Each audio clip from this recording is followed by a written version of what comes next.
Alors, je me réjouis de vous retrouver et de vous souhaiter une bonne année pour recommencer notre cycle de l'isme en 2026. C'est la 4e conférence du cycle qui est consacrée à la Syrie. Et nous accueillons donc aujourd'hui Boris Jams, qui est enseignant à l'université de Montpellier 3, Paul Valéry, spécialiste de l'histoire des Kurdes. Il a publié un petit ouvrage qu'on connaît, je pense, à plusieurs dans cette salle sur les Kurdes, chez le que sais-je, Les Kurdes en 100 questions chez Talandier, et puis une magnifique thèse aux éditions de la Sorbonne, Jeunesse du Kurdistan, dont on va repartir d'ailleurs tout à l'heure, ce moment un peu d'autochtonisation un peu paradoxale des Kurdes, après la fin de l'Empire Ayyubide, dont vous allez nous parler juste après. Et puis Bernard Héberger, que j'ai un peu du mal à accueillir parce qu'en fait il est un peu chez lui. Donc vous êtes à la fois directeur d'études à l'EHESS, mais aussi ancien directeur de l'ISM. Vous avez tenu ce micro, ou un micro équivalent il y a quelques temps, spécialiste bien sûr des chrétiens d'Orient, même si je sais que cette expression a une histoire que vous décrivez vous-même dans vos ouvrages. Vous aussi auteur d'un que sais-je sur les chrétiens d'Orient et puis de beaucoup d'ouvrages. Un assez accessible sur Hana Diab, cette pérégrination que vous avez édité à plusieurs, sur ce jeune Syrien qui parcourt l'ensemble de la Méditerranée, à l'aller jusqu'à la cour du roi Soleil. Donc on est à l'époque de Louis XIV justement, et puis au retour par Constantinople. Plusieurs ouvrages sur les chrétiens d'Orient, dont un intitulé De la compassion à la compréhension, chez Bré-Paul, et puis un atlas chez Autrement, qui est très utile, des chrétiens d'Orient, pardon. Je fais une bêtise ? C'est pas l'Atlas, pardon, c'est les chrétiens d'Orient, donc chez Autrement. Et puis enfin, votre thèse donc, qui portait sur les chrétiens d'Orient, précisément au moment de la Réforme catholique, au XVIIe et au XVIIIe siècle, donc 2 siècles dont vous êtes plutôt spécialiste dans vos travaux. Et donc là aussi, je me réjouis pour ça de vous accueillir, parce que si vous avez suivi les précédentes conférences en ligne, ou bien vous étiez ici, vous avez remarqué qu'on était allé jusqu'à la période ottomane, notamment lors de la dernière séance, mais on s'était arrêté pour ce qui est de la question de l'évolution religieuse et des différentes confessions en Syrie, précisément au XIIIe siècle. Alors c'est peut-être de là que je voudrais qu'on reparte. C'est un moment un peu particulier pour les chrétiens d'Orient. C'est le moment d'un premier recul démographique, en réalité, des groupes chrétiens en Syrie. Il est plutôt bien entamé, mais au même moment, vous montrez notamment dans vos livres, Bernard Héberger, en l'occurrence Le que sais-je, que j'avais consulté pour vous poser cette question, que c'est un moment paradoxal puisque les chrétiens subissent plusieurs attaques, notamment en raison de leurs soupçons ou des soupçons qu'on porte de ralliement aux troupes mongoles, et puis d'épanouissement aussi communautaire, juridique dans les différentes églises, d'ouverture sur le christianisme latin.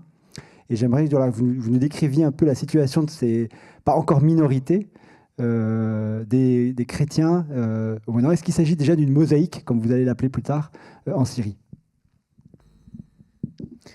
Merci pour l'invitation. Alors, je ne vais pas peut-être refaire le tableau des différentes communautés, etc., qu'on me demande toujours. Et la première chose, on va pour le moment éviter le terme de minorité. Je pense qu'on y reviendra sur l'historicité de ce terme à la fin de l'Empire ottoman. Une mosaïque, oui, il y a différentes appartenances chrétiennes en Syrie depuis longtemps, depuis les conciles du IVe siècle.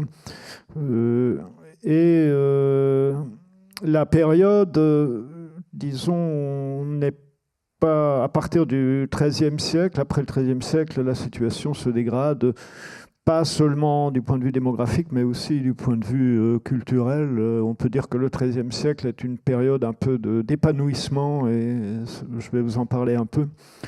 Donc, la première chose, c'est que avec les croisades, les régimes sunnites se durcissent. On a eu auparavant, beaucoup de chrétiens vivaient sous le régime des Fatimides, qui, à part un épisode violent dont vous avez peut-être parlé à une autre conférence, a été plutôt une période assez favorable aux chrétiens. Donc, l'arrivée des croisades crée une espèce de réaction sunnite, et ça complique un peu les choses. Et les conflits militaires du XIVe siècle vont renforcer ces pouvoirs intransigeants et rendre la situation des chrétiens plus fragile. Le soupçon de collusion des chrétiens avec les puissances ennemies est un fait de longue durée dans l'histoire de l'islam qui peut encore se vérifier aujourd'hui. Alors, le débarquement de Louis IX à Damiette en 1249, arrêté en avril 1250, a eu des retentissements à Damas.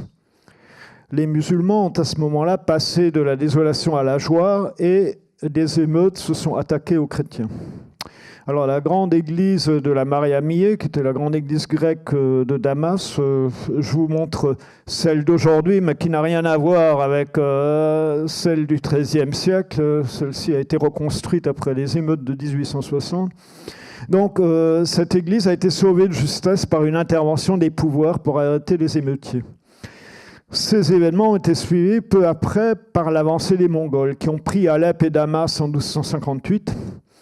Et dans cette dernière ville, pendant l'occupation mongole, les chrétiens ont organisé une procession triomphale en plein Ramadan en 1260. Alors, les processions chrétiennes sont toujours des moments délicats et des moments de forte tension avec le peuple musulman et aboutissent dans l'histoire régulièrement à des émeutes antichrétiennes. Dans le contexte de 1260, les musulmans l'ont prise pour une humiliation et quelques jours à peine après cette procession, les Mongols ont évacué la ville et la vengeance populaire s'est alors exercée sur les maisons et les églises chrétiennes. C'est une des émeutes les plus sanglantes que la Syrie a connues. Et il y a eu d'autres incidents violents qui ont éclaté les années suivantes. L'alliance des Mongols avec les Latins et les Arméniens a opéré jusqu'en 1307 et donc ça a créé un climat de tension à cette époque-là. Les chrétiens de Syrie n'ont pas été, des alliés francs et nets avec les Mongols, comme ça a été le cas des Géorgiens ou plus à l'est des Nestoriens. Mais le contexte créait, cette situation de tension.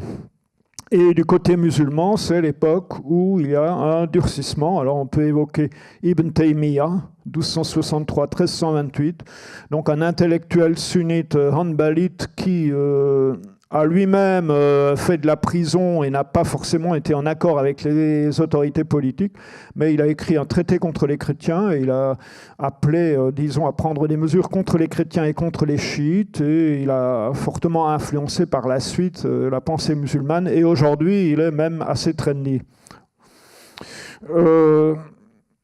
Voilà pour le contexte.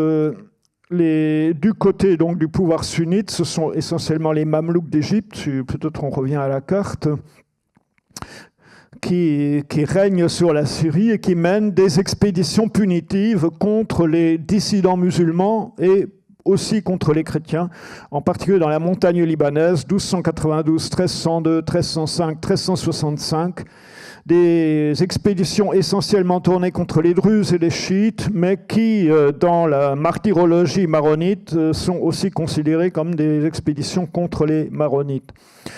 Du point de vue de la place dans la société, les chrétiens continuent à être sous le régime défini progressivement par le droit musulman et qu'on appelle la zimma. Alors on ne va peut-être pas revenir là-dessus, vous en avez sans doute déjà parlé.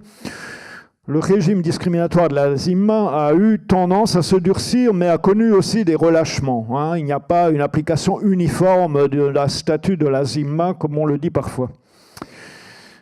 Une chose à laquelle on ne pense pas souvent, mais qui est très préjudiciable au fonctionnement des églises jusqu'à nos jours, ce sont les frontières politiques. La Syrie était alors intégrée dans l'empire mamelouk, dominé par l'Égypte. Les chrétiens, comme les autres Syriens, ont développé alors leurs relations culturelles et politiques avec l'Égypte, mais ont été coupés des centres chrétiens anatoliens et irakiens. Et ça a eu des conséquences, notamment sur le fonctionnement des églises. Par exemple, l'église arménienne s'est divisée en plusieurs patriarcats.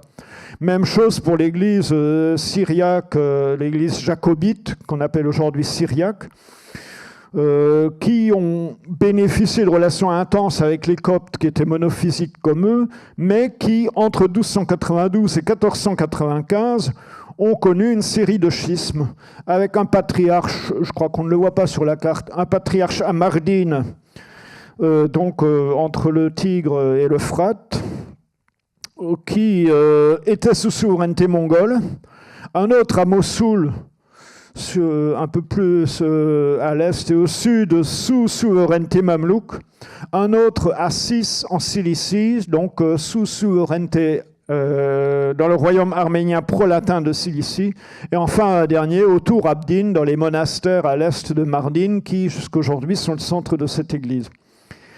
Donc cette division est évidemment préjudiciable. Je ne parle même pas des plus nombreux en Syrie qui sont les Grecs, les Byzantins, qui ont donc été coupés de Constantinople. Bon, par exemple, le développement du droit byzantin qui se fait au XIIIe siècle, les Melkites d'Antioche l'ignorent jusqu'au XVIIIe siècle. C'est au XVIIIe siècle qu'ils vont s'initier au droit byzantin tel qu'il a été élaboré à Byzance. Bon, voilà. Il est certain donc que cette conjoncture politique a été défavorable aux chrétiens. Mais il y a eu, indépendamment de ça, une démographie qui a perturbé aussi la composition de la population, avec la Grande Peste, qui a emporté une grande partie de la population et qui a remodelé la démographie de la région. Lorsque des lieux de culte sont détruits, lorsqu'il est difficile de s'assembler, lorsqu'il est difficile de recevoir les sacrements chrétiens, la vie chrétienne s'étiole et la tentation de la conversion devient plus forte. Le christianisme, contrairement à l'islam, a besoin d'un clergé, a besoin d'administrer les sacrements, sinon il n'y a plus de vie chrétienne. Donc lorsqu'il n'y a plus de quoi entretenir un prêtre, quand un groupe n'est plus assez nombreux pour pratiquer ses rites ou plus assez nombreux pour échanger les femmes à l'intérieur de la communauté, eh bien, les membres du groupe peuvent être tentés de rejoindre le groupe majoritaire. Dans ce sens, donc, on peut parler de minorité. Alors, on dit qu'à partir du XIIIe siècle, les chrétiens du Proche-Orient sont à environ 10%. Ça vaut ce que ça vaut. C'est sans doute vrai en Égypte, c'est sans doute pas vrai en Syrie où ils étaient sans doute encore plus nombreux, mais il est très difficile de donner des chiffres. En tout cas, il n'est pas certain que les chrétiens aient eu une claire perception d'être démographiquement minoritaires. Disons, il faut attendre les statistiques du XIXe siècle pour qu'on puisse vraiment parler de minorité. Et ça dépend vraiment où ils habitaient. Ils sont très peu nombreux à partir de la fin du Moyen-Âge à Jérusalem et en Palestine, mais ils peuvent se sentir entre eux dans certaines campagnes. Au Mont Liban, dans la montagne au nord de Damas, au Kalamoun. Beaucoup donc vivaient encore dans un environnement chrétien compact et ne devaient pas se percevoir comme minoritaires. Et dans les refuges montagnards comme le Liban, mais aussi dans les montagnes au-dessus de Mossoul, les chrétiens adoptent, ou bien aussi en Cisjordanie, en Transjordanie, les chrétiens à cette époque adoptent une structure qu'on a qualifiée de tribale. Peut-être tu reparleras de la notion de tribu. Donc à des structures semblables à celles de leurs voisins druzes, chiites, Nusayri, kurdes ou arabes bédouins en Transjordanie. Du point de vue culturel, le XIIe et surtout le XIIIe siècle ont été effectivement une période, on peut dire, de floraison, de grande interaction dans une zone allant de l'Égypte jusqu'à Mossoul, voire au-delà. Des artistes byzantins, des artistes et des artisans locaux, y compris musulmans, ont pu travailler ensemble et ont pu travailler pour les seigneurs francs des royaumes croisés. Alors j'ai une illustration que pour vous donner. Voilà, vous voyez qu'il y a peu de choses sur l'image, mais vous avez le titre. Donc depuis à peu près 25 ans, au Liban, on va à la recherche et on répertorie et on restaure un assez grand nombre de chapelles peintes qui portent des fresques comme celle-ci. Ici, c'est la grotte de Sainte-Marine, qui est en très mauvais état. Sainte-Marine, c'est un thème iconographique plutôt d'origine grecque, mais cette fresque porte des inscriptions latines qui attestent qu'il y a eu un mécénat franc. Et l'artiste qui a réalisé la fresque était sans doute originaire de Chypre. Et pour cette période, Chypre a joué un rôle très important. Et la diapo suivante, Chypre a été une espèce de paradis pour les différentes églises orientales. Et si vous allez à Famagoust, vous pouvez voir là l'église maronite et l'église arménienne de Famagoust. Bon, ces œuvres datent toutes du XIIIe siècle. Le XIVe et le XVe siècle sont plutôt des siècles, sinon obscurs, du moins silencieux du point de vue artistique. Il en est de même de la production littéraire, qui s'éteint à la fin du XIIIe siècle. Dans sa dernière phase, cette production littéraire se caractérise par son goût de l'encyclopédisme. On récapitule les savoirs acquis au siècle précédent. Et on forge aussi des outils linguistiques parce que c'est l'époque où les chrétiens ne comprennent plus le grec, ne comprennent plus le copte ou le syriaque. Et donc, on forge des outils pour continuer à pouvoir les pratiquer. En particulier, on forge des dictionnaires syriaques, arabes ou des grammaires syriaques pour que le clergé, au moins, puisse continuer à pratiquer le syriaque. C'est aussi l'époque de grands recueils juridiques qui seront en usage dans les siècles suivants. Chez les Syriaques jacobites, on peut mentionner le nom de Bar Hebraeus, Ibn al-Ibri en arabe, 1226-1286, qui a laissé une œuvre pléthorique et polymorphe, notamment un recueil de droit, Nomocanon, et aussi des ouvrages justement linguistiques pour que les gens puissent continuer à utiliser le syriaque dans son église. Et il a fait des traductions du syriaque en arabe. En Égypte, on a aussi un grand juriste, Ibn el-Assal, qui en 1238 a composé un Nomocanon, un recueil de droit juridique très inspiré du fiqh musulman et qui est resté une source du droit chez les Coptes jusqu'à nos jours et qui a aussi été utilisé en Syrie.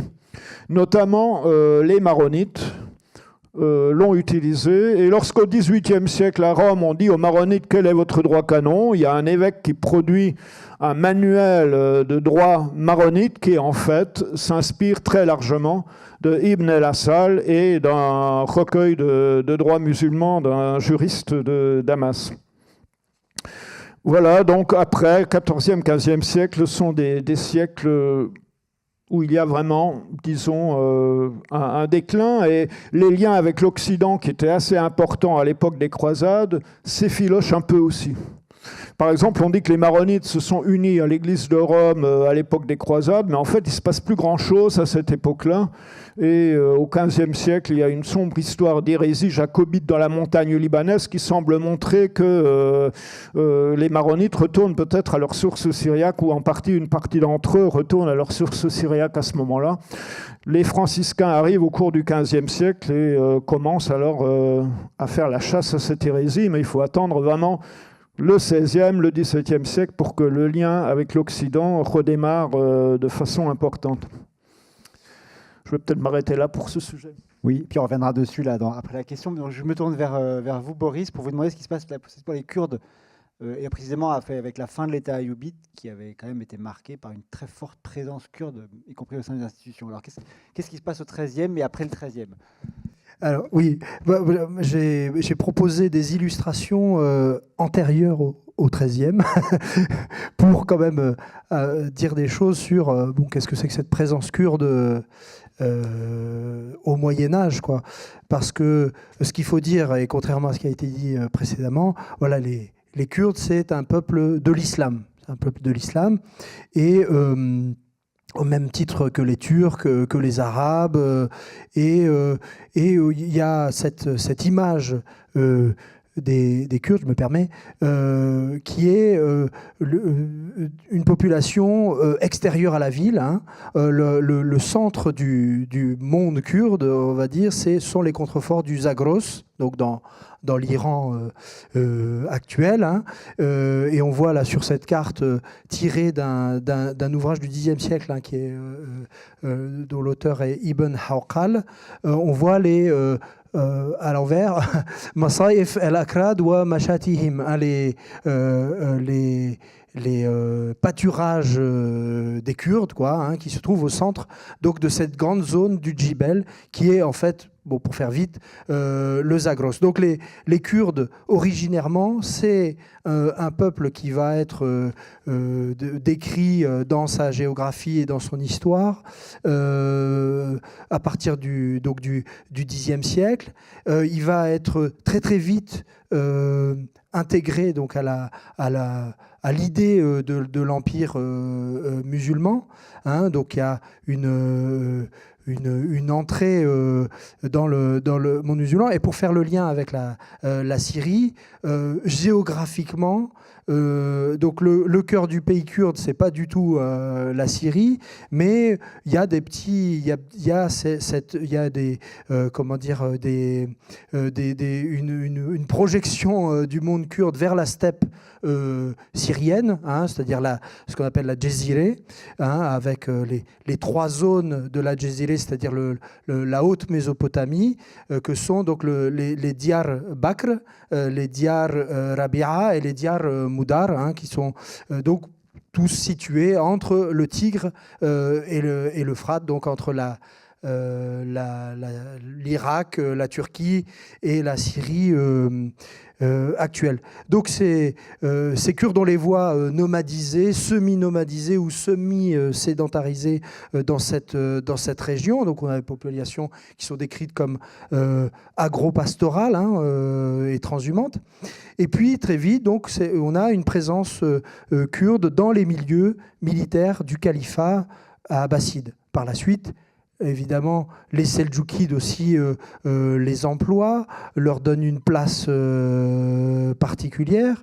Et évidemment, dans le sillon des Seldjoukides, donc c'est-à-dire ce sultanat, hein, qui prospère au milieu du XIe siècle, hein, jusqu'au XIIIe siècle, et qui donc dans le sillon des Seldjoukides, les Kurdes vont se retrouver en Syrie, notamment dans les grandes localités de Syrie. Hein, Damas, notamment sous le règne des Bourides, hein, qui est une principauté satellite des Seldjoukides. Et bon, un exemple parmi d'autres de cette présence kurde, c'est cette citadelle que vous connaissez certainement, hein, qui est le Krak des Chevaliers, qu'on appelle le Krak des Chevaliers en français, et qui était appelé jusqu'au milieu, jusqu'au XXe siècle, Hisn el-Akrad, hein, la citadelle ou la forteresse des Kurdes. Aujourd'hui, elle s'appelle Qal'at el-Hisn, hein, par un tour de passe-passe nationaliste arabe, hein, on va dire les choses comme ça. Et cette citadelle donc des Kurdes, ou cette forteresse des Kurdes, elle a été occupée avant de devenir une forteresse ou une citadelle franque à la fin du XIe siècle. Au début du XIe siècle, elle était tenue par une dynastie arabe qui s'appelle les Mirdasides et qui ont installé ici une garnison kurde. Donc milieu militaire peuplé de Kurdes, milieu aussi de la judicature et chafiaïte de tout le Moyen-Orient, hein, on retrouve beaucoup de Kurdes, hein, et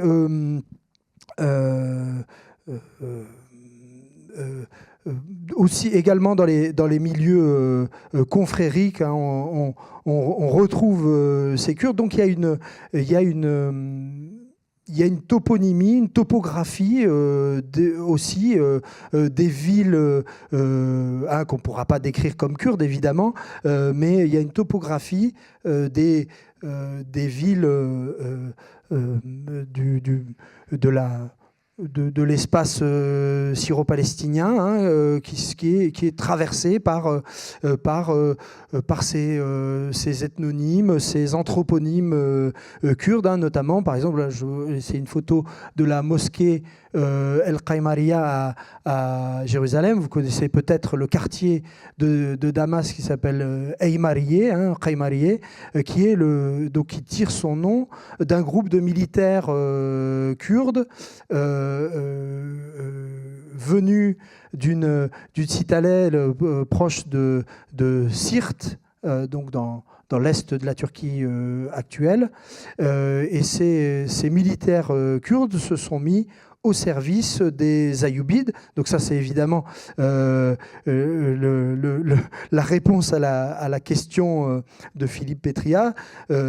Effectivement, avec l'arrivée des Ayyoubides au XIIe siècle, au début du XIIe siècle, à la fin du XIIe siècle, au début du XIIIe siècle, on a, puisque les Ayyoubides sont kurdes, puisqu'ils vont favoriser un milieu kurde à la fois militaire et aussi dans la judicature et dans les milieux confrériques, on a tous ces Kurdes qui s'installent dans les villes de Syrie, à Alep, mais aussi à Damas, également à Jérusalem et évidemment au Caire. Donc, alors, par exemple, il y a un quartier de Gaza, pour être dans l'actualité triste du moment. Il y a un quartier de Gaza qui s'appelle le quartier Shahrazouri ou Shahrazouria, et où effectivement tout le monde a oublié que les Shahrazouria étaient un groupe d'intellectuels kurdes venus de la région actuelle de Slémanie, de la steppe kurde de l'est, du nord-est de l'Irak. Et donc, et tout le monde a oublié cela, mais voilà, c'est tout à fait intéressant de voir qu'il y a cette topographie. Donc, installation, et avec aussi, semble-t-il, aussi, dans cette période, une certaine des quartiers communautaires, avec des harat el-akrad qui sont décrits. Je pense à un auteur qui va décrire la toponymie de la Syrie. C'est Izzeddin ibn Shaddad, au XIIe siècle, qui parle de ces quartiers éventuellement kurdes de Damas et d'Alep. Il ne s'agit pas de dire qu'il y a une continuité entre ces quartiers kurdes de Damas et d'Alep à l'époque et ceux qui existent aujourd'hui dans ces grandes villes de Syrie, mais voilà, pour montrer qu'il y a des circulations entre l'espace, on va dire tribal, ou l'espace originaire kurde et ces villes de Syrie. Donc évidemment, voilà, la kurdité de la dynastie Ayyubide, elle s'impose, elle s'affirme. Et voilà, pour revenir à cette question de qu'est-ce qui se passe après la chute des Ayyoubides, eh bien, c'est après la chute des Ayyoubides, il y a effectivement une réautochtonisation de l'espace kurde, où il y a l'utilisation par les Mamelouks, et là je résume bien sûr, de la force kurde pour se confronter à la menace mongole, la constitution d'une... évidemment, ces grands placards de couleurs ne rendent pas la complexité de la chose, mais on peut dire que voilà, la zone de peuplement kurde est la zone qui va être exploitée ou instrumentalisée par les Mamelouks, c'est cette zone orange. La zone d'influence mongole, c'est cette zone rose. Et la zone Mamelouk, c'est la zone jaune. Voilà. Et alors, pourquoi ça a un intérêt?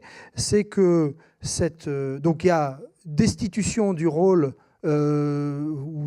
central, ou en tout cas du rôle important des Kurdes en Syrie et en Égypte, dans l'armée et dans la judicature. C'est vrai, il y a un déclin progressif, c'est pas d'un coup. Et ce déclin progressif, il va sceller une formule, une association entre un pouvoir, donc, qui est ce pouvoir mamelouk qui résiste aux offensives mongoles, ou plus tard ilkhanides, et les Kurdes, donc dans une sorte de formule turco-kurde qui va se perpétuer au fil des ans et se retrouver hein, là je saute l'étape, je ne sais pas à quel moment on passe aux Ottomans, mais vous me le direz. En tout cas, une formule qui va se perpétuer sous le règne des Ottomans. Je regarde un petit peu ce que j'avais proposé comme image. Voilà. Mais donc je m'en tiens là sachant que, encore une fois, ce qu'il faut quand même ajouter, c'est que la présence kurde ne disparaît pas du tout des villes de Syrie et d'Égypte. Elle est comment dire, soutenue par tout un tas d'activités économiques, intellectuelles, et par le confrérisme. Je cite par exemple la Radaouia, cette confrérie kurde. Je dis kurde parce qu'il y a un doute, évidemment, sur... mais bon, c'est vraiment un milieu qui est très kurde. Il n'y a pas que des Kurdes dans la Radaouia, mais c'est ce milieu-là qui est peuplé de nombreux, très, très, très nombreux Kurdes, qui donnera naissance par la suite au groupe ethno-confessionnel des Yézidis. Voilà, on peut en reparler peut-être dans les questions. Et je m'arrête ici peut-être pour passer à la période ottomane. Voilà, la période ottomane, tout à fait, à laquelle on arrive, et qui vous permettait de rejoindre ainsi la dernière séance de notre cycle de conférences. Alors, revenons donc aux chrétiens, si vous voulez bien. Comment est-ce qu'ils sont intégrés dans l'Empire ottoman? Vous avez évoqué rapidement la Zimma. Il va y avoir aussi après les réformes du XIXe siècle, l'ouverture, disons la réouverture à l'Europe ou l'influence européenne. Comment la situation des chrétiens évolue à l'époque, cette fois-ci ottomane, et donc plutôt 18e, 19e siècle? Bon, on va peut-être parler d'abord jusqu'au 18e, et puis on parle de la période des réformes et la fin de l'Empire ottoman dans la séance suivante. Oui. Bon, donc, voilà, les Ottomans Mehmed II prend Constantinople le 29 mai 1453. Alors évidemment, c'est un événement considérable qui marque les esprits. Mais en fait, l'Empire ottoman était déjà une grande puissance à ce moment-là. Il dominait déjà de nombreux peuples chrétiens. Et Constantinople était devenue une petite ville qui s'était étiolée du point de vue démographique. Et au contraire, Constantinople va redevenir une grande ville chrétienne peuplée essentiellement de Grecs et d'Arméniens à l'époque ottomane. Sélim Ier, je crois que j'ai un faux portrait de Sélim Ier dans mon diaporama, voilà. Sélim Ier bat les Mamelouks et se rend maître de la Syrie et de l'Égypte en 1516.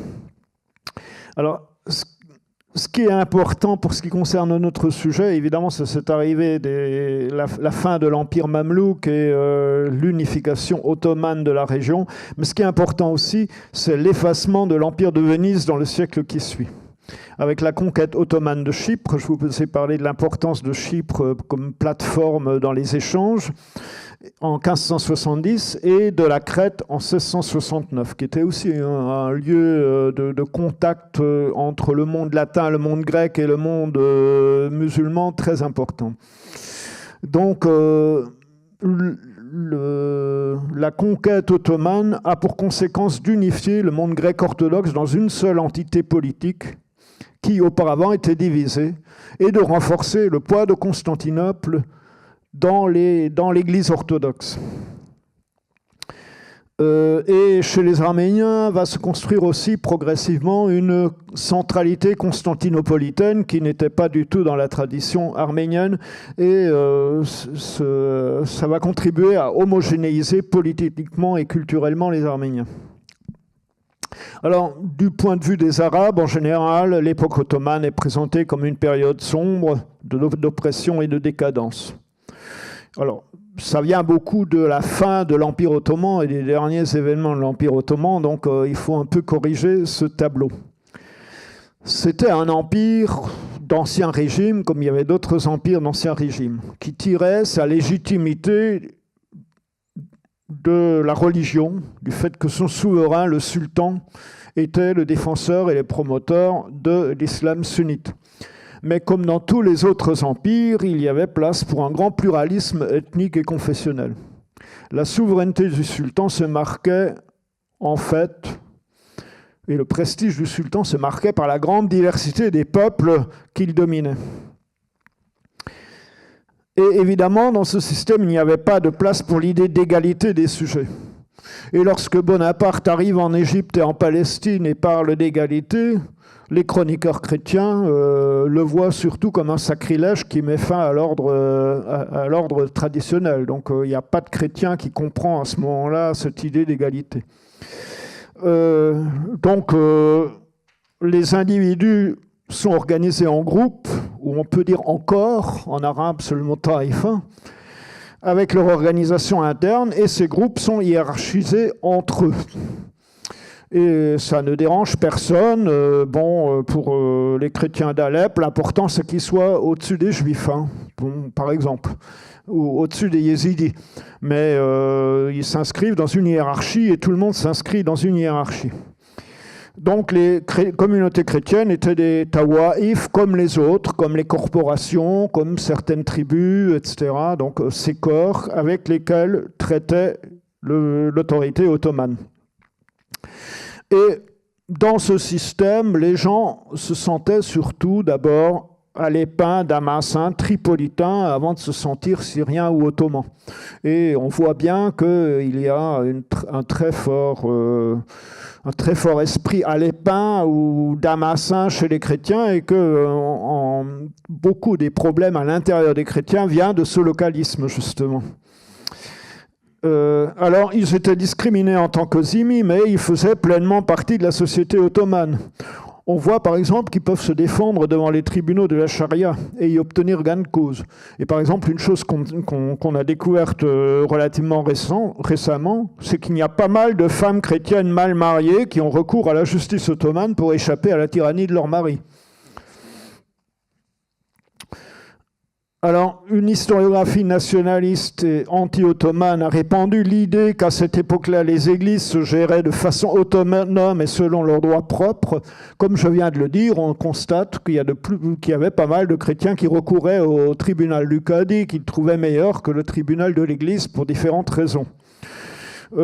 Aujourd'hui, les historiens présentent plutôt les patriarches et les évêques comme des rouages du système politique ottoman, chargés de faire régner le nizam, l'ordre, dans leur communauté, et surtout de faire rentrer les impôts, qui est la première marque de soumission au sultan. La responsabilité de la levée, de la répartition et de la levée de la capitation leur revenait, et c'était une position extrêmement dangereuse, extrêmement difficile. Les élections aux charges d'évêques et de patriarches font l'objet de compétitions entre les candidats qui se gagnent en général par un firmament d'investiture qu'on obtient du gouvernement local ou du sultan à Constantinople et qui coûte très cher. Et donc très souvent, les candidats qui arrivent au pouvoir dans l'Église arrivent très endettés et ça crée immédiatement des discordes. Alors si on regarde la carte de l'Empire ottoman, là, voilà, vous voyez, l'espace ottoman est immense et unifie une grande partie de la Méditerranée et unifie une grande partie des chrétiens orthodoxes et des chrétiens arméniens. Et les chrétiens bénéficient de cette unification. Par exemple, le pèlerinage arménien et grec à Jérusalem est à cette époque-là une grande affaire et joue un rôle dans le développement des relations commerciales entre la Syrie et les autres provinces ottomanes. Et les chrétiens syriens en bénéficient. Ils trouvent leur place dans le commerce maritime, notamment entre la Syrie, l'Égypte et Constantinople. Alors, donc ça c'est l'unification, mais en même temps, il ne faut pas non plus imaginer un pouvoir qui s'exerce de façon homogène sur le territoire. Il est plus direct à Alep, qui est beaucoup plus lié directement à Constantinople qu'à Damas. Il y a plus d'autonomie à Damas. Et il y a des poches d'autonomie locale qui sont tolérées, comme au Mont-Liban, où les chrétiens maronites, essentiellement, prospèrent sous la tutelle de l'émir druze. Il y a une espèce d'association politique druze-maronite. Du point de vue démographique, la population chrétienne, malgré les épidémies de peste récurrentes, les chertés qui sont parfois organisées par des spéculateurs, la population chrétienne progresse sans doute en nombre et en proportion. Et elle connaît une expansion territoriale. Les Maronites du nord du mont Liban s'implantent dans une région plus au sud, dans le Kesserwan, qui est entre Tripoli et Beyrouth. Et cette région devient, à partir du XVIIe siècle, exclusivement chrétienne aux dépens des chiites. Au XVIIIe siècle, la prospérité de la Galilée attire des chrétiens melkites et maronites qui s'y installent. Et puis une diaspora d'Arméniens, de melkites, de maronites s'installe en Égypte et dès le XVIIIe siècle forme un groupe extrêmement prospère qu'on appelle les Shewem, qui gardent des liens avec le pays de départ et font des affaires avec Damas et Alep, et qui jouent un rôle important en Égypte jusqu'à leur expulsion sous Nasser. Des Arméniens et des Melkites et Maronites s'implantent aussi dans les ports et les capitales européennes. On commence à avoir des petites colonies arméniennes, melkites ou maronites en Europe et font bénéficier leurs églises et leurs communautés de leur fortune. Voilà un peu donc politiquement et économiquement du point de vue culturel. Alors on insiste toujours sur le fait que les missionnaires latins sont arrivés et ont joué un rôle important au Mont Liban dans les villes de Syrie. Effectivement, à partir du début du XVIIe siècle, il y a une forte présence de différents ordres religieux missionnaires dans la région et il est indéniable que ce lien avec l'Église romaine a joué un rôle. Par exemple, la diffusion de livres imprimés en arabe. J'ai un exemple dans le diaporama. Voilà. Là, vous avez l'histoire ecclésiastique du cardinal Baronius, qui est l'histoire ecclésiastique qui fait autorité dans l'Église catholique à partir de la fin du XVIe siècle. Eh bien, une version abrégée de l'histoire ecclésiastique de Baronius est traduite en arabe et imprimée à Rome dès 1650. Elle est traduite par un capucin qui s'appelle Brice de Rennes, mais en fait, il a pu s'appuyer sur des chrétiens syriens, par exemple sur l'évêque jacobite de Damas, Hanna ibn el-Khoureir, qui était un bon linguiste qui, à cette époque-là, traduisait du syriaque en arabe. Donc, il y a ça, l'arrivée du livre imprimé en arabe. Mais il faut se garder de voir les chrétiens comme des espèces de victimes passives et inconscientes d'une colonisation et d'une acculturation. C'est un peu l'image qu'on avait à l'époque des guerres anticoloniales. Au contraire, c'est dans l'interaction avec les chrétiens locaux que les missionnaires latins ont pu s'établir et se maintenir. Donc s'ils n'avaient pas bénéficié d'un environnement favorable, ils n'auraient même pas pu subsister sur place. C'est un peu l'inverse de ce qu'on imagine en général. Et deuxième chose, il y a eu un développement culturel autonome. Alors, c'est un peu difficile de l'expliquer à travers les textes, c'est plus spectaculaire à travers les images. Alors, par exemple, les icônes, il y a un renouveau d'une production iconique locale en Syrie. On peut passer à la diapo suivante. Et c'est un art de l'icône qui a vraiment un caractère autochtone, comme vous voyez ici sur ce sacrifice d'Abraham, aussi bien dans l'iconographie avec Abraham à turban que dans le traitement du fond de l'icône, ce traitement de fond doré qui est typique de l'école de peinture d'Alep du XVIIe siècle. Et il y a donc là une synthèse entre le goût local et un art de l'icône qui a été renouvelé au contact, on peut passer à la diapo suivante, au contact des producteurs d'icônes de Crète, d'Ukraine, avec qui les chrétiens de Syrie ont des échanges, mais qui a aussi subi une influence italienne. Sur cette icône, on voit, disons, un côté un peu réaliste qui est d'inspiration italienne.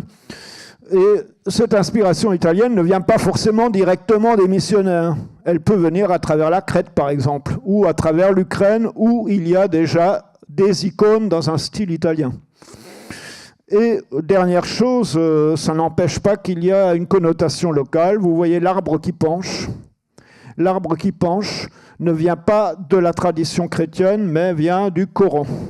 Il est sans doute issu d'un évangile apocryphe, mais c'est dans le Coran que l'arbre penche pour donner ses fruits à la Vierge Marie. Bon, donc, vous voyez cette espèce de synthèse. Du point de vue des textes écrits, il y a de plus en plus de chrétiens qui savent lire et écrire. Alors on peut dire c'est l'influence de l'Occident, c'est l'influence des missionnaires, il y a une part de vrai, mais on constate qu'à la même époque, les marchands du souk musulmans sont de plus en plus nombreux à savoir lire et à savoir écrire. Donc c'est un phénomène qui n'est pas propre aux chrétiens, et on dit qu'à Alep, les chrétiens ont appris l'arabe avec un cheikh musulman. Il se trouve qu'il y avait une pléthore de cheikhs sans boulot et qui ont commencé à enseigner en dehors du milieu des mosquées et du milieu des madrassés, et c'est peut-être de ça dont les chrétiens ont bénéficié, au même titre que le barbier de la mosquée de Damas qui a écrit une chronique. Donc, ceci dit, il y a quand même un développement d'une littérature spécifique chez les chrétiens. Les chrétiens s'emparent des textes religieux d'origine occidentale et d'origine grecque, où ils vont à la recherche de leurs propres sources pour se réformer. Ils adoptent en fait les concepts et le vocabulaire du christianisme européen, l'idée qu'il faut se réformer en retournant aux sources, et en améliorant le niveau intellectuel du clergé et en éduquant le peuple. Donc l'idée chrétienne moderne, celle qui est issue des réformes du XVIe siècle, que pour être sauvé, il faut être instruit, gagne très vite les églises orientales et crée aussi une sorte de compétition. Une caractéristique de cette culture chrétienne en Syrie dès le XVIIe siècle, c'est son ouverture vers le christianisme latin et le christianisme orthodoxe, et son interaction avec ce christianisme. Alors, quand on ne regarde que du côté des latins, on ne voit que les interactions avec les latins, mais en fait, il y a eu des liens très importants avec l'orthodoxie aussi. Et le genre littérature de voyage est spécifique de ces chrétiens du XVIIIe siècle. Il y a énormément de récits de voyage, et c'est très différent de la tradition de la rihla musulmane. Ça n'a rien à voir dans la façon dont c'est raconté. Je ne veux pas le détailler maintenant. En tout cas, donc, c'est quelque chose de très caractéristique, et il y a deux récits de voyage qui sont très célèbres. Il y a celui-là, donc le patriarche Makarios Zaïm a été portraituré à Moscou, mais c'est un faux portrait. Quelqu'un a montré qu'en fait, celui qui a fait l'image s'est inspiré d'une gravure d'origine allemande et représentant un protestant à l'origine. Mais bon, donc c'est le portrait du patriarche Makarios conservé à Moscou lors de son premier voyage, qui de 1652 à 1659. Il a fait 2 voyages à Moscou. Il a joué un rôle très important dans l'histoire russe. Et son fils Paul, qui l'accompagnait, a tenu un récit de voyage extrêmement précis, avec énormément de détails, qui est une source essentielle pour l'histoire des pays roumains, de l'Ukraine et de la Russie du XVIIe siècle. Et l'autre récit de voyage, c'est celui dont on a parlé tout à l'heure, c'est le récit de Hana Diab, donc ce chrétien maronite d'Alep, qui a fait un tour de la Méditerranée au début du XVIIIe siècle et qui a raconté 50 ans après son voyage dans un style qui justement le distingue complètement de la rihla musulmane. Il n'a aucune référence à la littérature classique arabe. Il ne cite jamais un vers de poésie arabe comme le font les musulmans quand ils veulent s'inscrire dans la culture arabe traditionnelle. Et on peut dire qu'il parle beaucoup de lui-même et de ses propres impressions, ce qui a un côté assez moderne. Bon, Hana Diab, je ne veux pas parler de Hana Diab trop longtemps, est fameux aussi pour avoir raconté des contes des 1001 nuits à Antoine Galland, et c'est sans doute uniquement grâce à lui que nous avons Aladdin et Ali Baba. Et j'ai même fait l'hypothèse qu'il y a une partie d'autobiographie dans Aladdin. Voilà, on va s'arrêter là-dessus. Voilà, pour garder un petit peu de temps pour les Kurdes, dans l'Empire ottoman, est-ce qu'on retrouve des équivalents ou au contraire la situation est vraiment différente pour eux ? Oui, la situation est différente du fait de la formule dont je parlais. Et effectivement, le personnage de Sélim Ier est central dans comment dire, comment dire, la reproduction du schéma turco-kurde connu sous les Mamelouks, puisque les Ottomans, il y a un célèbre ouvrage qu'on attribue à Selim Ier qui s'appelle Kanun-Nameh,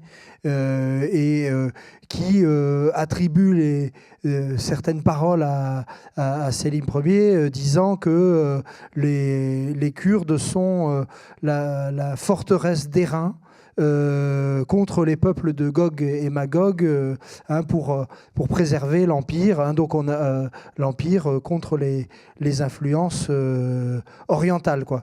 Donc Selim Ier, il va rendre l'Empire ottoman complètement asiatique, alors qu'il était majoritairement européen avant son avènement. Et il va sous l'influence d'un administrateur kurde qui s'appelle Idriss Bidlissi. Il va donc rallier toutes les principautés kurdes qui étaient plutôt dans le giron iranien, c'est-à-dire dans le giron safavide, ou d'abord à Koyunlu, puis safavide. Et donc, on reproduit à travers donc la bataille fameuse, c'est la bataille de Chaldiran de 1512, qui voit le changement de camp des Kurdes, l'établissement. Et donc Bernard Héberger parlait de cet empire composite, avec des situations juridiques, des situations de gouvernance tout à fait différentes. Le ralliement des Kurdes à l'Empire ottoman va marquer aussi quelque chose de différent, avec des autonomies diverses et variées à l'est donc de l'Empire, au nord-est de l'Empire, avec des situations d'autonomie, avec une forme de concertation possible entre les princes kurdes pour décider d'un certain nombre de choses. Et il y a évidemment une situation qui n'est pas du tout comparable à celle des chrétiens. Les Kurdes sont aussi ils connaissent toujours, en dehors de cette question de l'autonomie ou de cette situation particulière politique entre l'Empire et les principautés kurdes, il y a évidemment des Kurdes qu'on retrouve, c'est Stéphane Winter qui a travaillé là-dessus, des groupes kurdes dans l'ouest syrien, notamment sur la côte, qui vont jouer un rôle militaire et politique important, avec des vicissitudes particulières, notamment la tentative par l'État central ottoman de sédentariser ou d'établir un certain nombre de groupes, notamment dans la région de Raqqa, les fameux millis, qui vont être installés là. Et puis, peut-être aussi parler des notabilités kurdes à Alep et à Damas. C'est une famille en particulier, la famille des Jan Polat, dont on dit qu'elle est à l'origine de la famille Jumblat, qui donc sont utilisés par les autorités centrales ottomanes, là encore pour leur qualité militaire et pour avec un certain nombre de choses. Je ne sais pas si, en termes de temps où on est. Voilà.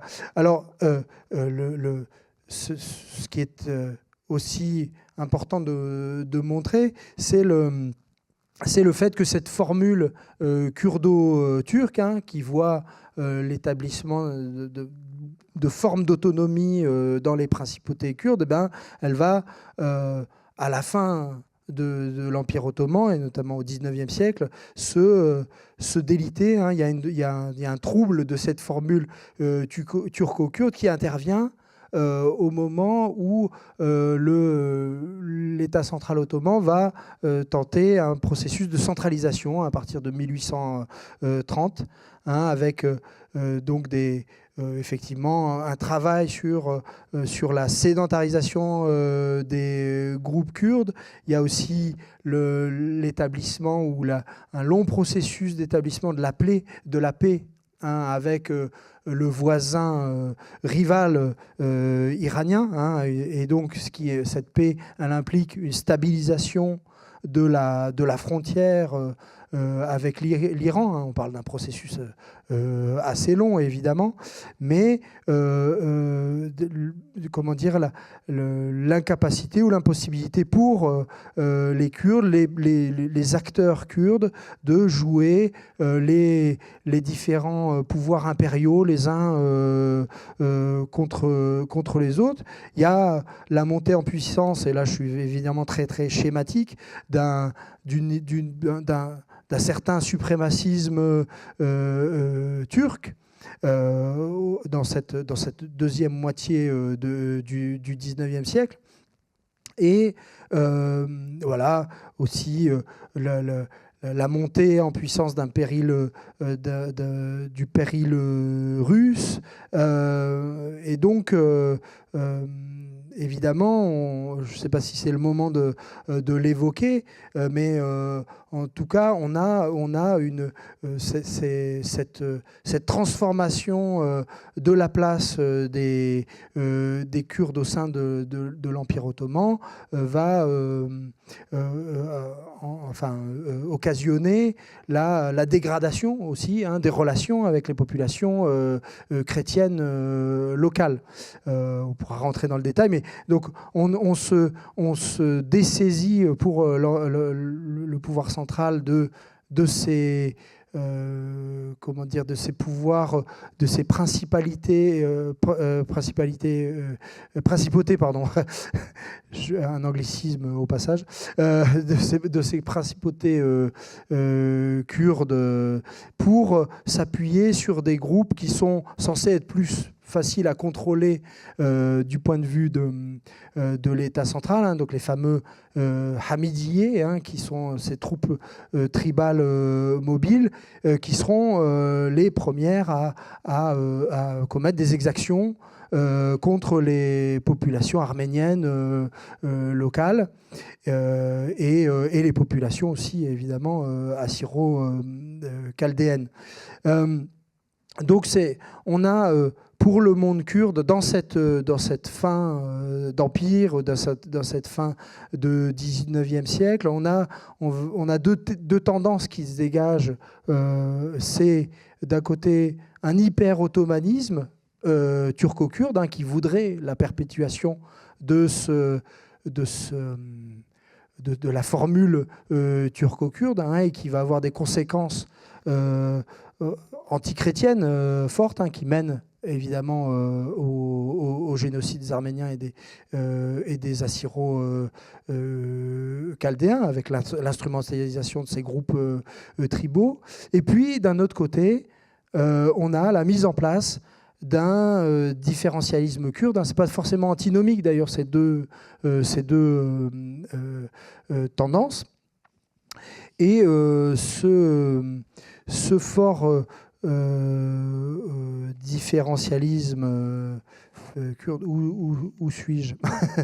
Eh bien, il est l'embryon, quoi, hein, du nationalisme kurde, hein, qui va mettre quand même beaucoup de temps aussi à se mettre en place. Est-ce que je dois évoquer maintenant ça sera après. Voilà, eh ben je fais une pause. Voilà, je vous donne la parole, Bernard, pour revenir à cette période de réforme de l'Empire et de contact aussi avec l'Europe Qu'a déjà commencé à évoquer Boris. D'accord. Je vais essayer d'aller un peu plus vite. Bon, en général, on présente l'Empire ottoman sous forme de communautés homogènes, autarciques, exclusivement guidées par leur particularisme confessionnel et qui seraient censées être structurées comme ça depuis la nuit des temps, autour de leur hiérarchie et bénéficiant d'une autonomie juridique interne. Donc, je vous ai dit tout à l'heure que ce n'était pas le cas dans le système ottoman jusqu'au XIXe siècle. Mais ce qui est vrai, c'est qu'avec ce que je vous ai dit, l'éveil intellectuel, un peu à partir du XVIIe siècle, cette idée de réforme, les communautés chrétiennes, à l'intérieur d'elles-mêmes, commencent à faire un travail d'homogénéisation, d'organisation, de bureaucratisation qui précède en fait l'ère des réformes ottomanes et cette ère des réformes ottomanes qui va aller dans le même sens. Et donc les massacres de 1860, il y a une image qui vaut pas grand-chose, mais bon voilà, qui évoque les massacres de 1860. Les massacres de la montagne libanaise et à Damas en 1860 sont en partie le résultat de cette évolution. Tandis que les Druzes et les Maronites vivaient jusque-là dans un système politique et social partagé, et plutôt dans la bonne entente, l'affirmation d'une identité chrétienne maronite opposée à une identité druze a déchaîné les violences. C'est pas la seule raison, mais je veux dire, il y a à ce moment-là début d'une conscience confessionnelle qui aggrave les conflits.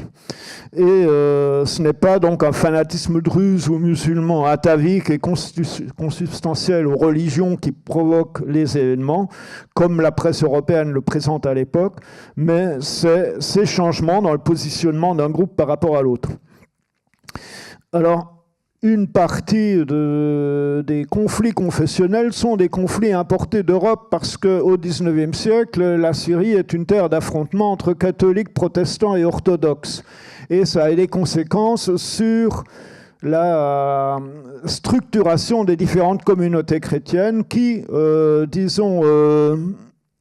avant tout, vont essayer de s'affirmer l'une contre l'autre. Donc il y a un renforcement des identités chrétiennes, d'abord dans cette compétition entre catholiques, protestants et orthodoxes.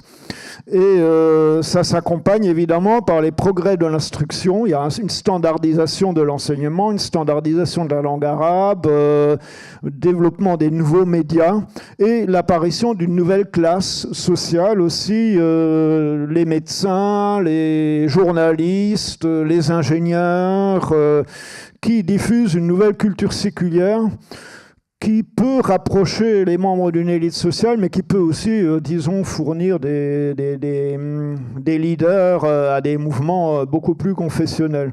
Donc les réformes ottomanes qui commencent en 1839 et vont jusqu'en 1876 vont dans le même sens, le sens d'une modernisation, une centralisation, une plus grande efficacité dans le contrôle et l'administration du territoire, et la mise au pas des autonomies locales, comme on en a parlé tout à l'heure.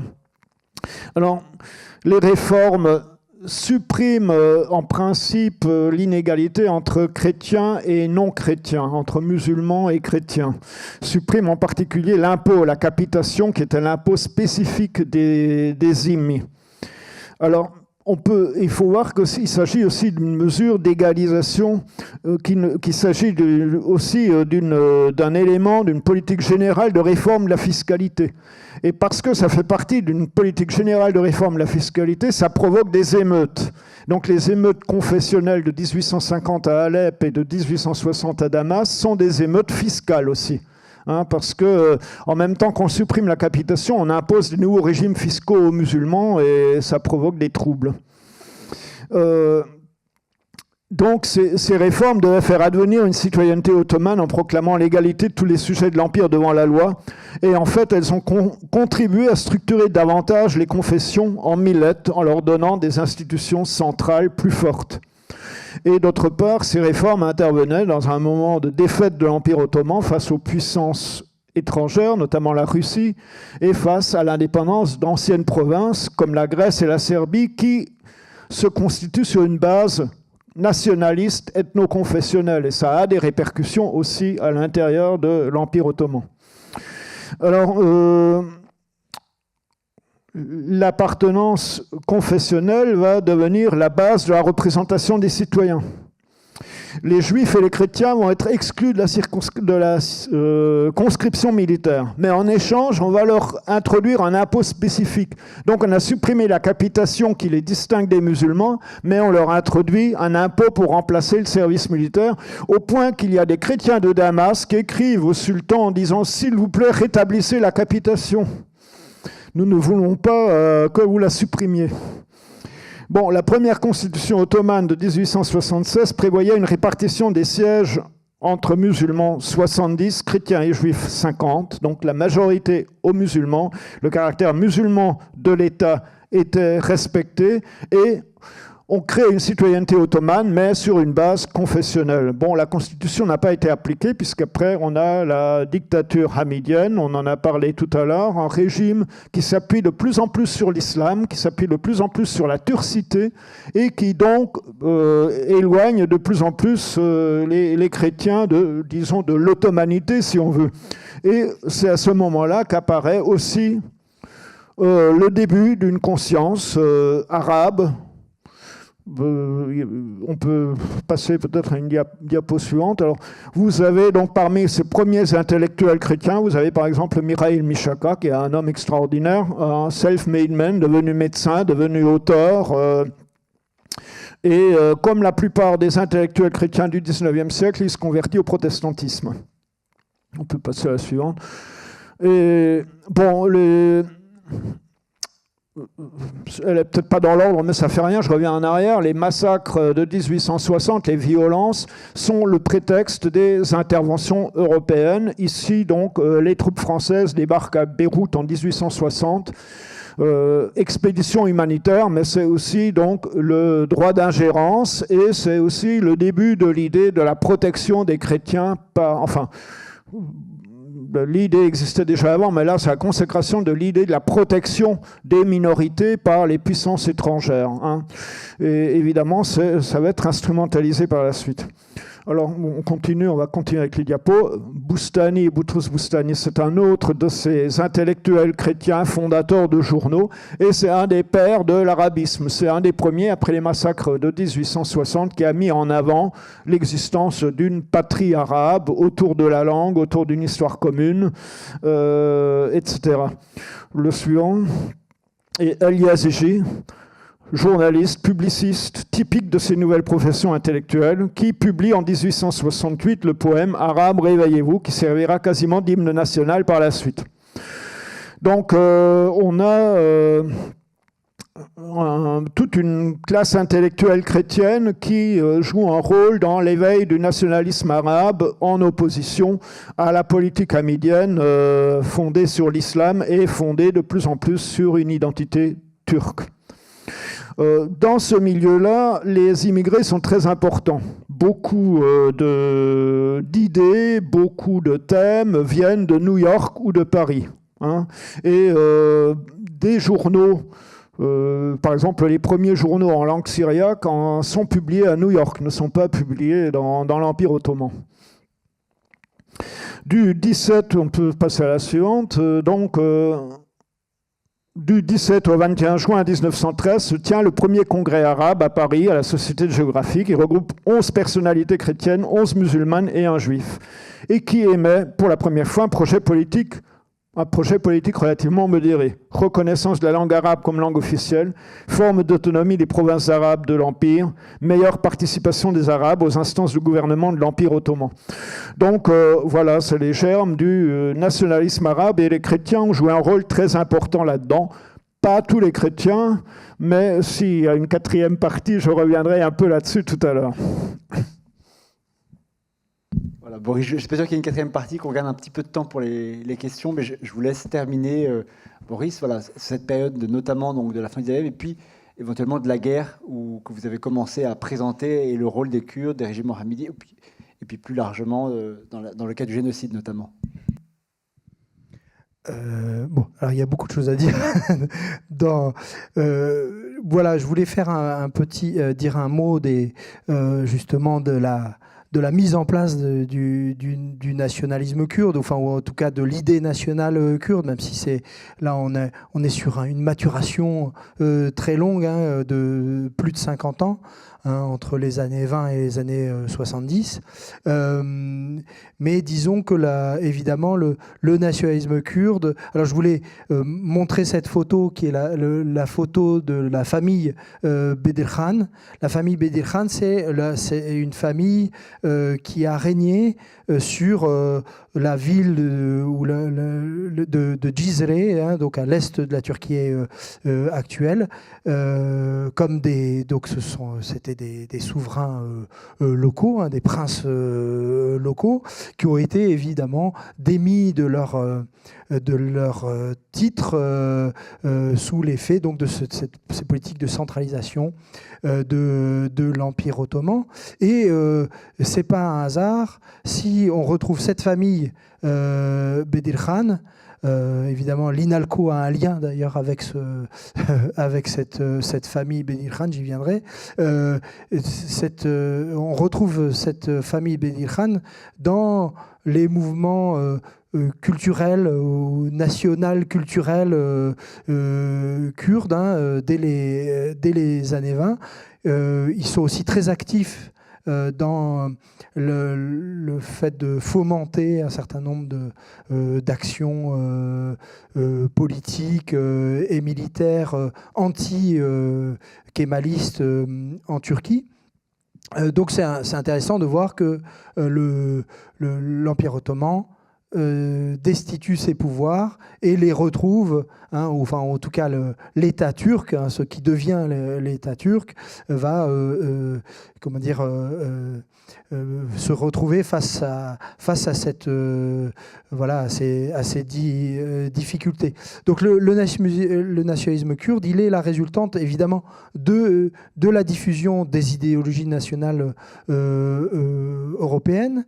Il est la résultante de ce processus qui est cette fin de la formule turco-kurde ottomane, et il est la résultante évidemment des difficultés d'insertion des groupes combattants kurdes, de leur ambiguïté face à un empire ottoman donc en déroute dans le cadre de la guerre 14-18. Difficulté aussi d'insertion des groupes kurdes dans la construction des États-nations, hein, qui font suite au démembrement de l'Empire ottoman et à l'établissement, hein, des deux mandats britannique sur ce qu'on a appelé le mandat de Mésopotamie, et puis le mandat français sur la Syrie. Donc il y a effectivement à travers ce nationalisme kurde des révoltes kurdes en Syrie et en Irak, hein, et deuxième volet de ce nationalisme kurde du point de vue social, c'est la participation forte des intellectuels kurdes, parfois influencés et assez vite influencés par le soviétisme ou par le marxisme, hein. Parmi ces intellectuels, il y a certains membres de la famille Bedirhan, il y a des gens qui tournent autour. Alors, vous avez prévu d'inviter Jordi Tegel à la prochaine session, et il vous en parlera de manière beaucoup plus détaillée. Mais donc, voilà, ce qu'il faut dire, c'est que il a travaillé notamment sur ce groupe qu'on appelle le Khoyboun ou le Khoyboun, hein, c'est une association dont le nom veut dire être soi-même ou être soi, hein. Ce Khoyboun, il est chapeauté un peu par la famille Bedirhan, par des intellectuels, notamment le poète Djegerchouin, hein, qui est plus un intellectuel de gauche pour faire vite, et qui est donc qui vont mettre en place une action culturelle. Alors là, je présente la photo de la revue Hawar qui sera publiée sous le mandat français à Beyrouth et à Damas. Et donc cette action culturelle, elle vise à mettre en place un roman national kurde, à mettre en avant des symboles kurdes forts. Vous voyez sur la couverture de la revue le drapeau kurde, qui est maintenant en vogue. L'idée aussi de standardisation de la langue kurde au sein de ces milieux-là, et donc aussi directement dans la revue Hawar, qui ne va pas forcément avoir une diffusion extrêmement forte, mais c'est intéressant que ce soit à ce moment-là que naît l'idée nationale kurde. Et par ailleurs, tout un tas d'activités clandestines, anti-kémalistes. Bon, alors peut-être que... voilà, évidemment, tout cela s'appuie sur l'idée que le nationalisme kurde aurait pu se concrétiser dans la création d'un État kurde. C'est ce que proposait le traité de Sèvres, qui en 1920 proposait la création d'un État arménien aux côtés d'un État kurde plus au sud. Cet État, à la faveur d'un changement de situation militaire et de la contre-offensive kémaliste, l'État kurde n'est plus d'actualité. Et évidemment, c'est aussi à travers ce rêve fou de l'indépendance, de la possibilité de l'établissement d'un État kurde, que va se perpétuer l'idée nationale kurde. Bernard, je vous laisse parce que je vous ai coupé pour la dernière partie de la question que j'avais voulu vous poser sur la guerre et puis surtout la difficulté des chrétiens à s'insérer dans les États-nations après la guerre. Bon, la guerre a eu des conséquences désastreuses et a pas mal transformé la population chrétienne de Syrie et du Liban, puisque une grande partie disons une forte proportion de la population de ces deux pays sont des réfugiés d'Anatolie. Il y a eu une arrivée des Arméniens, il y a eu l'arrivée des Syriaques et à l'est, en Djéziré, le déplacement des tribus nestoriennes qui étaient dans la montagne au nord de Mossoul. Donc tous ces gens-là sont venus peupler la Syrie et le Liban et changer un peu la composition de la population chrétienne dans les deux pays et amener encore de la complexité puisqu'il s'agissait de nouvelles institutions ecclésiastiques qui s'implantaient. Alors je vous ai dit que les chrétiens ont joué un rôle très important dans la naissance du nationalisme arabe et dans l'idée de la création d'une nation arabe ou d'une nation syrienne. Les deux choses pouvaient se discuter. Mais il y a eu aussi quand même... Disons, les Grecs catholiques, les Grecs orthodoxes étaient dispersés sur le territoire, n'avaient pas un territoire qu'ils pouvaient revendiquer à eux. Et évidemment, il n'y a pas non plus chez les chrétiens une tradition militaire comme chez les Kurdes. Mais il y a eu dans la montagne libanaise les Maronites qui avaient un territoire assez homogène et qui avaient déjà une idéologie proto-nationale. Et ça a été plaidé à la conférence de Paris, et donc ça a donné naissance au Grand Liban, qui a été créé essentiellement pour créer un pays à majorité chrétienne et à majorité maronite. À l'est, la Djéziré, donc ce bec de canard, si on peut montrer une carte de la Syrie, donc cette partie entre entre le Tigre et l'Euphrate, cette partie de la Syrie entre le Tigre et l'Euphrate. Là, c'est intéressant aussi parce que il n'est pas évident que Mossoul ne fasse pas partie de la Syrie. Il n'est pas évident que Diyarbakir ne fasse pas partie de la Syrie. Donc, c'est l'avancée des troupes kémalistes qui a un peu changé la donne. Et la province de Mossoul a été revendiquée par les kémalistes pendant plusieurs années avant d'être rattachée à l'Irak. Et c'est la région donc des Nestoriens, des Assyro-Chaldéens, qui étaient venus à la conférence de Paris, eux aussi avec une revendication territoriale, avec l'idée de créer une nation assyro-chaldéenne en Jésiré, comme les Kurdes. Et ils n'ont pas eu plus de succès que les Kurdes. Mais lorsque l'État irakien a été créé, le patriarche assyrien n'a pas voulu accepter, disons, la souveraineté irakienne et n'a pas voulu reconnaître l'arabitude de l'Irak. Et il a donc été expulsé. Le siège du patriarcat assyrien est à Chicago. Enfin, il est revenu récemment à Irbil. Et certaines des tribus qui ont suivi le patriarche ont quitté le nouveau pays de l'Irak, ont traversé le Tigre en disant « nous allons nous réfugier en France » et ont été installés sur le Rabour, une rivière du côté de Hassaké, qui était un fleuve majestueux, qui aujourd'hui est complètement à sec. Et la trentaine de villages chrétiens qu'il y avait là vient d'être vidée de ses habitants dans les derniers épisodes de la guerre. Donc là, il y a deux projets territoriaux. Un qui a réussi, si on peut dire qu'il a réussi, c'est le Liban. Et un autre dans l'Algérie qui, lui, n'a pas donné suite. Et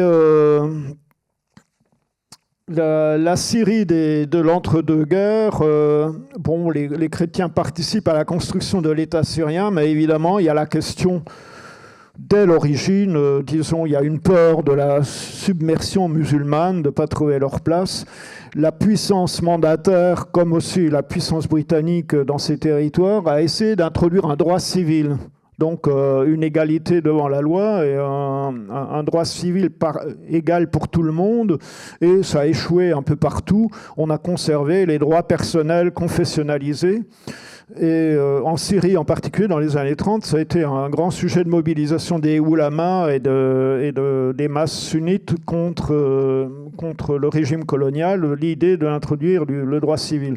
Et donc jusqu'aujourd'hui, ça a comme conséquence que quoi qu'on fasse, on appartient à une communauté confessionnelle, on ne peut pas y échapper. Et à l'origine, disons, un des problèmes principaux, c'est l'idée sunnite qu'on ne peut pas renier sa foi, on ne peut pas sortir de l'islam sunnite, quoi. Alors que si on introduit le droit civil, ça laisse à l'individu la possibilité d'échapper, disons, à sa communauté. Bon, les chrétiens, de leur côté, après la perte des pouvoirs temporels du pape, la défense de la famille, la défense de la conception chrétienne de la famille est devenue aussi un argument très fort. Et donc, il y a eu aussi des oppositions chrétiennes à cette tentative de créer une société civile aussi bien en Syrie qu'au Liban. Merci beaucoup Bernard Héberger et Boris Jam pour vos belles réponses à nos questions. Donc, on se retrouve le mois prochain.